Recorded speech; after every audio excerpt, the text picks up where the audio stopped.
പശ്ചിമ ബംഗാളിൽ ഇപ്പോൾ തെരഞ്ഞെടുപ്പ് കാലമാണ്. തെരഞ്ഞെടുപ്പ് പ്രചരണം കൊണ്ടുപിടിച്ച് നടക്കുകയാണ്. മമതാ ബാനർജിയെ സംബന്ധിച്ച് അവർക്ക് നിലനിൽപ്പിന്റെ പോരാട്ടമാണ്. ഈ തെരഞ്ഞെടുപ്പിൽ കാലിടറിയാൽ പിന്നെ തിരിച്ചുവരവ് അസാധ്യമാകും. അത്രത്തോളമുണ്ട് പാർട്ടിക്കുള്ളിലും പാർട്ടിക്ക് പുറത്തും പ്രശ്നങ്ങൾ. അങ്ങനെ ഇരിക്കെയാണ് കഴിഞ്ഞ ദിവസം ഒരു വലിയ തൃണമൂൽ കോൺഗ്രസ് റാലിയിൽ മമതാ ബാനർജിയുടെ വലങ്കയും MLA-യുമായ ഹുമയൂൺ കബീറിന്റെ ഒരു പ്രസ്താവന വന്നത്. പ്രസംഗ മധ്യേ അദ്ദേഹം പറഞ്ഞ ഒരു കാര്യത്തിൽ ഞെട്ടിയത് മമതയായിരുന്നു. അദ്ദേഹം പറഞ്ഞത്, ഈ തെരഞ്ഞെടുപ്പ് കഴിയുമ്പോൾ നമുക്ക് പരിചയമുള്ള ആ നേതാവിനി കാണുമോ എന്ന് അറിയില്ല എന്നാണ് പറഞ്ഞത്.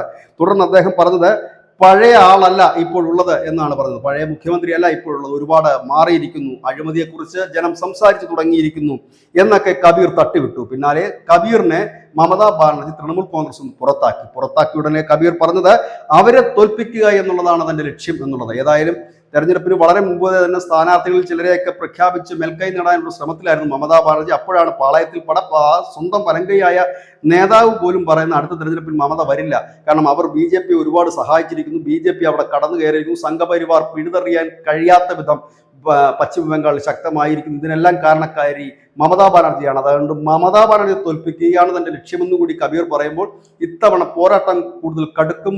മമതയുടെ നില പരുങ്ങലിലേക്ക് നീങ്ങുന്നു. News desk.